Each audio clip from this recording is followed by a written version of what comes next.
Welcome to the North Omaha Academy of Healthy Living, project of the North Omaha Area Health Clinic, or NOAA.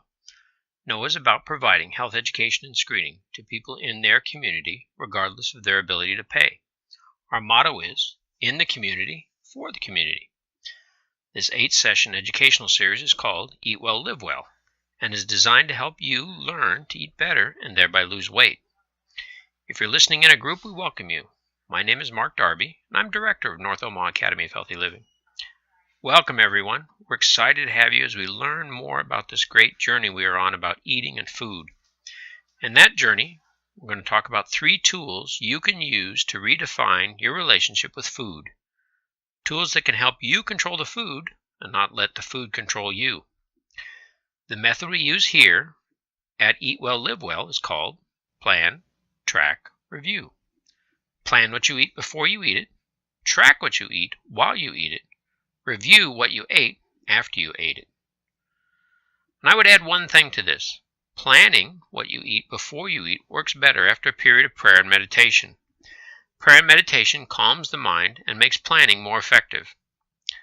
Now here at Eat Well, Live Well, we recommend prayer and meditation because it works. Neither NOAA nor the North Omaha Academy of Healthy Living promotes a specific religion or denomination. However, research shows that prayer and meditation help promote healthy behaviors. We have many groups who will use this series in their church, and we think that's just great, and we're happy to partner with them in their house of worship. Yet we also work in the community with those who are not affiliated with their church, but who practice some form of spirituality. To them we say welcome as well. For NOAA and the Academy, health is the primary goal, and people who use prayer and meditation eat well and thereby live well. Now there are 2 rules at Eat Well, Live Well. You'll hear these rules over and over. Rule number 1 is no food is bad. You see, when people come to a diet class, though I don't really think of this as a diet class, I think of it as a class to help people eat better. But when people come to a class like this, the first thing they say is, do I have to give up my donuts, or can't I eat bacon anymore? And they're just in such pain. But here, no food is bad. Donuts are okay, and bacon is okay. But the way we eat today is changing. The portions we eat have become larger and more calorie-packed. A small donut packs as many calories as 5 apples or a small steak or a large salad. In addition, the portions we eat are larger and larger. A large donut 10 years ago is the small size now, so large is the new small. No food is bad, but pay attention to how much you eat. Eat the food you like, but eat in moderation. If you want to lose weight, you have to make some changes. But research shows that if people are able to eat the food they love, it's more likely that they'll cut down on other foods and thereby lose weight.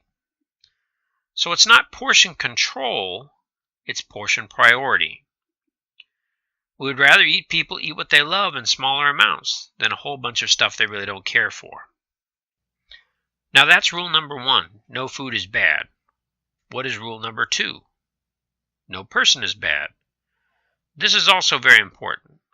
We've seen very many people in this program who have tried to lose weight, but have had setbacks and not lose as much as they think they should, and then feel miserable about themselves. But feeling guilty does not help. We can forget that one of the main reasons we eat is through habitual behavior. We learn to eat from TV, movies, family, and we just never think about how we eat. It's called unconscious eating. We don't think about eating, we just eat on impulse. In addition, some people eat when they feel upset or sad. That's called emotional eating. It occurs when we use food to address our emotional states. We don't use food for nutrition or celebration like it is primarily meant to be used. We use it to deaden feelings or create feelings. So all these 4 things, larger portions, calorie-packed foods, emotional eating, and habitual eating, are the real reasons why people gain weight. Most people don't get up in the morning and decide that they're going to eat so much that they put themselves at risk for diabetes or heart trouble. People gain weight because they unconsciously eat for emotional reasons, and when they eat, they tend to eat more calorie-packed foods in larger portions. But when we use the plan, track, review methods, we fight against that. When we plan, track, and review, we change the way we think about food. we gain back our ability to decide how much we want to eat. We control the food, and the food does not control us. So let's pretend you're driving to work. What do you see frequently? Fast food signs, restaurant signs. Just imagine on your journey to work how many of these signs you will see. Can you picture it? On my way to work, there's a McDonald's sign like in the picture, but there's also a bakery and a Subway. This is a typical drive. Each time you see one of these fast food signs, a part of you wants to eat. You get a cue to cause you to want to eat, even if you're not hungry. If you have not planned what you're going to eat, then you could very likely, unconsciously, drive to the pickup window and order some fries and a drink. Now this is very similar to a candy shelf back home. When you have a permanent place for snacks, it's an ongoing temptation. In the back of your mind, you always know that you can go there and get a snack. Have you ever found yourself walking by your candy shelf or your candy cabinet and unconsciously picking up a snack? You start eating without even thinking about it. I'm always reaching for a bag of chips. Now the same thing can also happen at a party with lots of food. Like my aunt's house at Thanksgiving, she really puts on a full table. So you see, all these things make us eat more. Maybe unconsciously, or maybe when we are upset or lonely. Yet when we take larger portions, calorie-packed foods, habitual eating, and emotional eating, and bring them into the world of snack closets, fast food, and parties, we tend to gain weight. So how do we change that? Plan, track, review. For the remainder of this session, we will talk about planning. In the next two sessions, we'll talk about tracking and review. Well, each of the tools is very simple. Yet when practiced over time, they break up the unconscious patterns of eating which will enable us to make better eating choices. Each one of these tools creates what is called an anchor in the brain. An anchor is a psychological concept which designates a reference point for our thinking. Let me give you an example. When you make a shopping list, you are creating an anchor for the grocery store. You can use the list to buy only what you want and avoid buying all those things that the grocery store wants you to buy. Planning what we eat does the same thing. We recommend planning what you eat in the morning after a period of prayer and meditation. Writing down what you eat in the morning then creates an anchor in your brain that will guide your food choices. So if you have a written plan, or a menu actually, then you'll be less likely to eat impulsively. The brain tends to remember the plan, and when you unconsciously want to eat, your brain will react differently.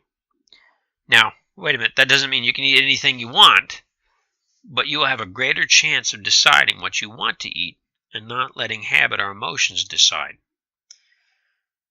Now you may be asking, does planning have to be all that complex? No, it can be very, very simple. Even something like this example.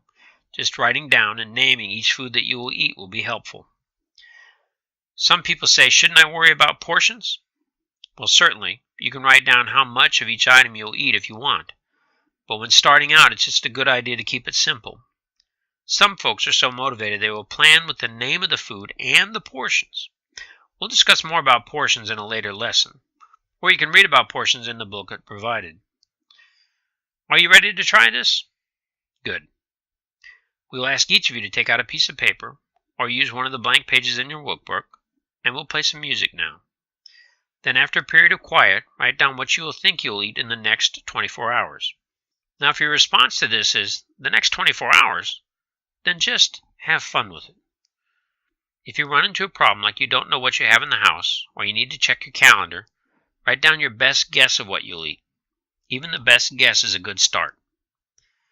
So if you're listening in a group, we're going to ask you to stop this and play a song for about 3 minutes. Then spend about 5 minutes writing what you eat as a group, and then discuss this exercise. Okay? Good luck.